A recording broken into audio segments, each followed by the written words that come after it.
मानवीय व्यक्तित्व वो कल्प वृक्ष की तरह है। मनोवांछित उपलब्धियां अलभ्य नहीं रह सकती।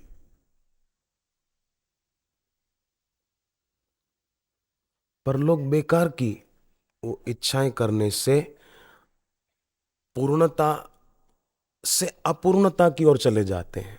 होना चाहिए अल्प से भूमा की ओर, अपूर्णता से पूर्णता की ओर, कुसंग से सुसंग की ओर।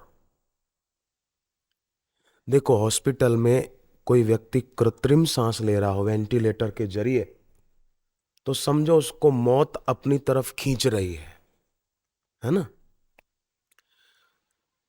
परंतु अगर किसी को सत्संग में जाने की इच्छा हो रही है, दीक्षा लेने की इच्छा हो रही है और ले ली, समझो उसको भगवान अपनी तरफ खींच रहे हैं।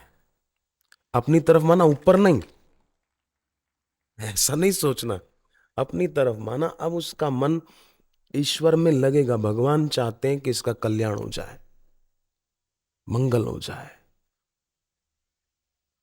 अमंगल दूर हो जाए। तभी तो ऐसा मन में कर दिया कि चलो भगवान नाम दीक्षा में ले लो, जिससे सभी अपशकुन अमंगल दूर हो जाए।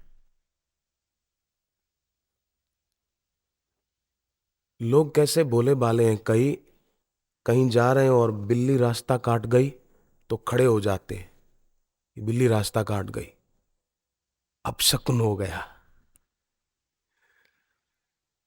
पर सोचो, चूहा भी बिल्ली को देखकर रुक जाता है और छुप जाता है, तो क्या चूहा भी ऐसा सोचता है कि अपशकुन हो गया, बिल्ली आ गई?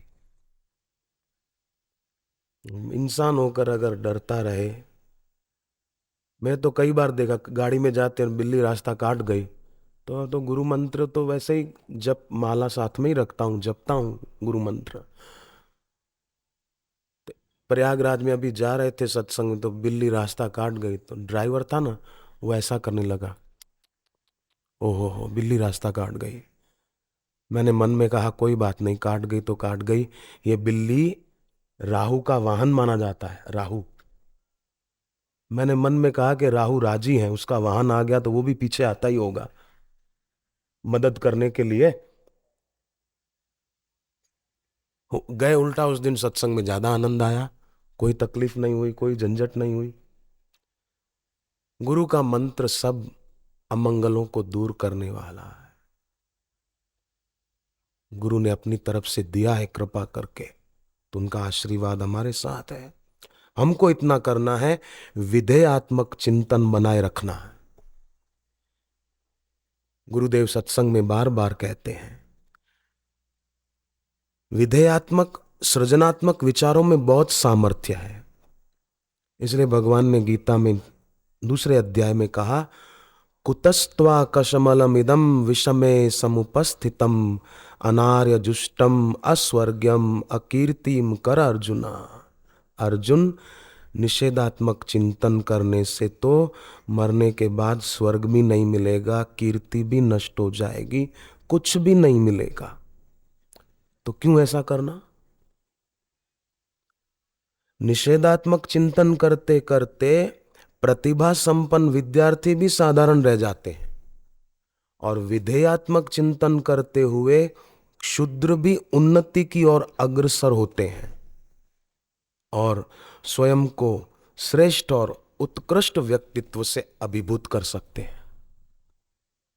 मैंने बताया, एक आदमी 85 लाख रुपए का कर्जा था उसके सिर पर गुरुदेव का सत्संग सुनकर निषेधात्मक चिंतन से अपने को परे हटा दिया। बस मेरा भाग्य खराब है, मेरा भाग्य मेरे को साथ नहीं देता, गरीब का भाग्य भी गरीब है, ये सब नहीं सोचकर कि नहीं, अगर मेरा भाग्य खराब होता तो मैं बापूजी के पास आता ही क्यों, अगर मेरा भाग्य ठीक नहीं होता तो मुझे दीक्षा कैसे मिलती, मेरा भाग्य बहुत बढ़िया है, मेरा भविष्य बहुत उज्जवल है, तभी मुझे दीक्षा मिली। अरे मनुष्य होना ही इस बात का प्रमाण है कि हमारी शक्ति अपरिमित है।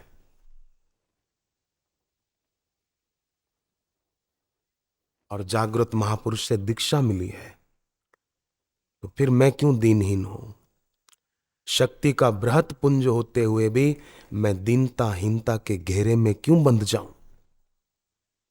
ऐसा सकारात्मक विधेयात्मक सोच करते करते 9 साल के अंतराल में उस आदमी ने 85 लाख कर्जा उतार दिया अपने सिर से। अभी 85 रुपए का भी कर्जा नहीं है। उल्टा मेरे को कई बार बोल चुके कि मेरे को बताओ, मैं तन मन धन से सेवा करना चाहता हूं।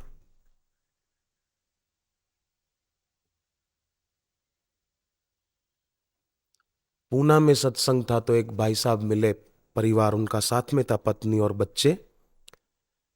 बोले जिस दिन मैंने दीक्षा ली थी पूना के सत्संग में, मेरे सिर पे 10 लाख कर्जा था, बड़ा दुखी रहता था, परंतु जो ही गुरुदेव का सत्संग सुना और दीक्षा मिली तो समझ में आया कि जीवन तो हर घड़ी हर क्षण जीते हैं, परंतु सत्संग और दीक्षा के बिना उसकी गरिमा नहीं समझ पाते। और ये भी नहीं समझ पाते कि मनुष्य जीवन के समय के सदुपयोग से क्या मिल सकता है, ये भी नहीं समझ पाते। पर अब बापूजी मिल गए, दीक्षा भी मिल गए। बोले अब मेरे पर 10 रुपए का भी कर्जा नहीं। पिछली बार हम गए थे तो मिले थे।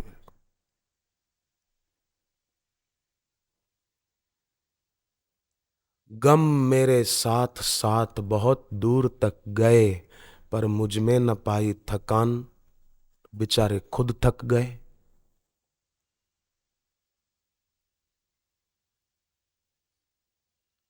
क्यों ध्याएं किसी और को हम, गुरुवर की कृपा से मिटते गम।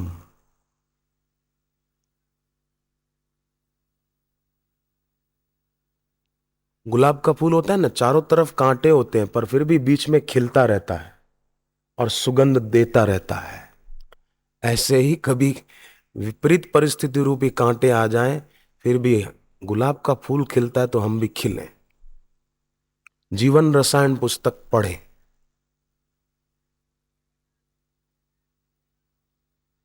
साहित्य का, सत्संग की पुस्तकों का आदर तो स्वयं भगवान कृष्ण भी करते थे।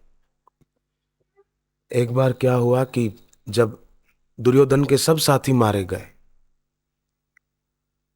दुर्योधन जाके पानी के अंदर छुप गया डर कर। तो भीम ने, युधिष्ठिर ने जाकर गर्जना की, डरपोक, कायर, दम नहीं था तो युद्ध क्यों किया, सबको मार दिया और खुद छुप के बैठ गया। आजा बाहर। अभिमानी तो था, आया और कहने लगा कि कौरव पक्ष का मैं राजा हूं और पांडव पक्ष के युधिष्ठिर राजा हैं, हम दो राजाओं का अब युद्ध होगा, गदा युद्ध। कृष्ण भगवान ने सोचा कि गदा युद्ध में तो भीम मजबूत है, युधिष्ठिर नहीं, हार जाएंगे। तो कृष्ण भगवान ने कहा कि देखो दुर्योधन, पांडव पक्ष के राजा युधिष्ठिर नहीं है, भीम है, भीम। भगवान तो भगवान। युद्ध शुरू होने से पहले भी जब युधिष्ठिर के मामा शल्य आ रहे थे मदद करने को, तो दुर्योधन ने चाल चली, रास्ते में उनके खाने पीने रहने की व्यवस्था कर दी। तो शल्य को हुआ कि ये युधिष्ठिर ने की है, बाद में पता चला कि दुर्योधन ने की है। तो कहा कि अब तो मैं दुर्योधन के पक्ष में ही युद्ध करूंगा।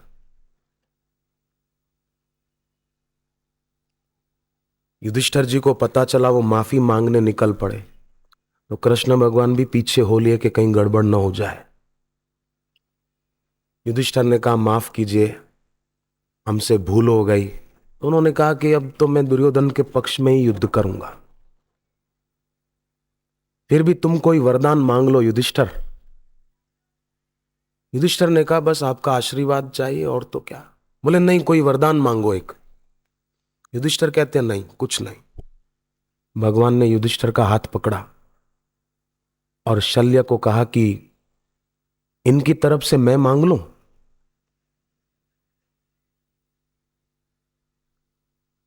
शल्य कहते हैं हाँ मांगो। भगवान ने कहा कि देखो, जब युद्ध में भीष्म पितामह गिर जाएंगे, पहले से बताते हैं भगवान, तब इनके सेनापति कौरव पक्ष के कर्ण बनेंगे और कर्ण आपको सारथी के रूप में पसंद करेंगे। तब आप इतना करना, यही वरदान मांगता हूं मैं युधिष्ठिर की तरफ से, तब आप इतना करना, उसको टोकते रहना, बस कुछ ना कुछ उसको टोकना, इतना कर देना बस। बोले भैया इसमें क्या बड़ी बात है, मैं बोल दूंगा। और सचमुच जब कर्ण सेनापति बने तो कहा कि दुर्योधन को कि अर्जुन के जैसे सारथी हैं, ऐसे सारथी मेरे को मिल जाए। तो दुर्योधन ने कहा कौन है? बोले शल्य है। अब अर्जुन के सारथी कृष्ण है और उसके शल्य, बराबरी हो सकती है? बोलो भाइयों, नहीं हो सकती। उसी प्रकार जैसे श्री कृष्ण और शल्य की बराबरी नहीं हो सकती, उसी प्रकार सद्गुरु और दूसरे कोई उपदेशक तुलना नहीं की जा सकती। न त्वत्समोस्त्यभ्यधिकम कुतो अन्य।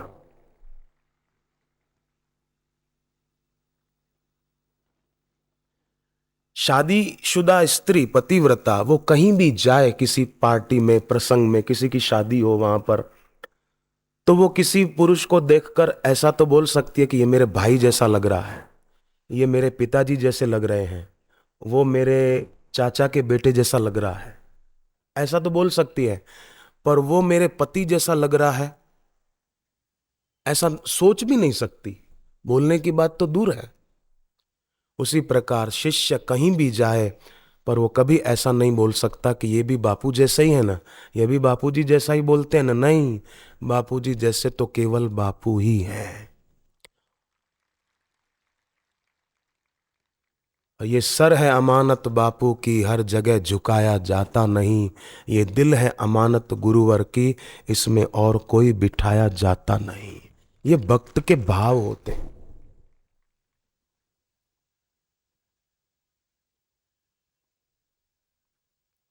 एकादशी के दिन लोग व्रत करते हैं, अन्न नहीं खाते हैं। पर आप सोचो, किसी को बहुत भूख लगे और वो एक दाना अन्न का खा ले, तो क्या पेट भरेगा क्या? बोलो बहनों, पेट भरेगा उसका? नहीं भरेगा। और व्रत टूट गया, दाना तो एक खाया, पेट भरा नहीं और व्रत टूट गया।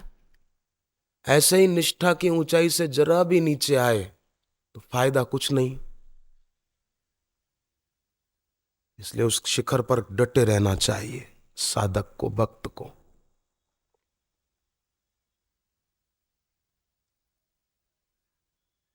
कर्ण ने सारथी के रूप में शल्य को चुन लिया। शल्य को बात याद आई वही कृष्ण भगवान की। कर्ण कहते हैं मेरा रथ अर्जुन के रथ के सामने ले चलो। शल्य ने कहा कि भीम के सामने ले चलूं? बोले नहीं, अर्जुन के सामने। अच्छा, युधिष्ठिर के सामने ले चलूं? बोले नहीं, अर्जुन के सामने। आप मेरी बात काटते क्यों हैं और टोकते क्यों हैं? बोले कर्ण, जब तक तुमको जीने की इच्छा हो ना, अर्जुन के सामने जाने की बात मत सोचना। मरने का विचार आए तब बोलना, मैं ले चलूंगा।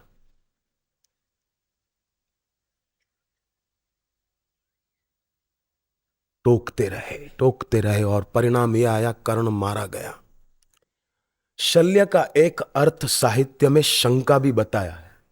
ध्यान दें कृपा करके, शल्य का एक अर्थ शंका बताया है। और वो कर्ण, कर्ण ने शंका को सारथी बनाया। कर्ण के द्वारा अगर किसी ऐसी वैसी बात को सुनकर शंका को आगे धर दिया तो विनाश के सिवाय कुछ नहीं होगा। हमारे कर्ण शंका को पसंद न करें, हमारे कर्ण शंका बड़े ऐसा शब्द पसंद न करें। आपके घर में कोई अपने घर की डस्टबिन फेंके तो आप उसको डांटोगे, खबरदार, तू मेरा दोस्त है, पड़ोसी है, उसका मतलब यह नहीं कि तू कचरा मेरे घर में खाली करे, सफाई कर, तुरंत उसको डांटोगे। पर आश्चर्य है, दिमाग में कोई कचरा डाल जाता है इधर उधर की बातों का, तो लोग राजी होते हैं, हा हा हु ये करते हैं। नहीं डालने दो। कर्ण शल्य को पसंद न करे, अगर पसंद करेगा तो विनाश होगा।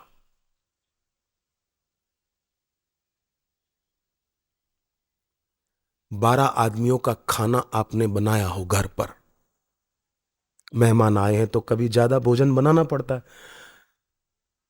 सब्जी रोटी दाल चावल सब बढ़िया खाना बना के रखा है, पर एक मुट्ठी मिट्टी अगर कोई उसके ऊपर छांट दे तो वो खाना खराब हो गया कि नहीं? वो खा सकते हैं आप? नहीं खा सकते। खाना तो इतना सारा और मिट्टी जरा सी। उसी प्रकार श्रद्धा खूब हो पर जरा सी शंका रूपी मिट्टी डाल दी, गड़बड़ होगी। इसलिए इसको आने ही न दे।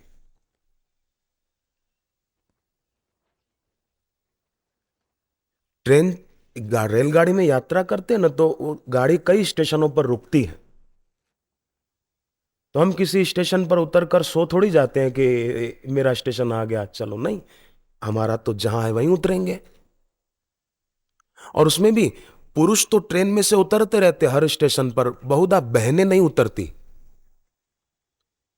माने भावना होगी, दिल में भक्ति भावना होगी, तो ऐसा साधक कभी भी संशय रूपी स्टेशन पर उतरेगा नहीं, बैठा रहेगा, उसकी यात्रा हो जाएगी, मंजिल पहुंच जाएगा। तो कृष्ण भगवान कहते हैं दुर्योधन को कि भाई देखो, हमारे पांडव पक्ष के राजा भीम है, युधिष्ठिर नहीं है। दुर्योधन कहता है अच्छा, तो युधिष्ठिर भीम को प्रणाम करे तो मैं मान लूंगा और भीम से युद्ध करूंगा। अब युधिष्ठिर प्रणाम कैसे करे छोटे भाई को? कृष्ण भगवान ने क्या किया, तुरंत एक सत्संग की पुस्तक भीम को दे दी और युधिष्ठिर को कहा, तुम ऐसा ना सोचना कि मैं भीम को प्रणाम कर रहा हूं, तुम ऐसा सोचना कि मैं सत्संग की पुस्तक को प्रणाम कर रहा हूं। और युधिष्ठिर तो तुरंत गिर गए भीम के चरणों में कि भाई मैं तो सत्संग के वचनों को प्रणाम कर रहा हूं। और फिर युद्ध हुआ और दुर्योधन मारा गया। तो इन बातों से सिद्ध होता है कि सत्संग के वचनों का आदर श्री कृष्ण भगवान करते हैं।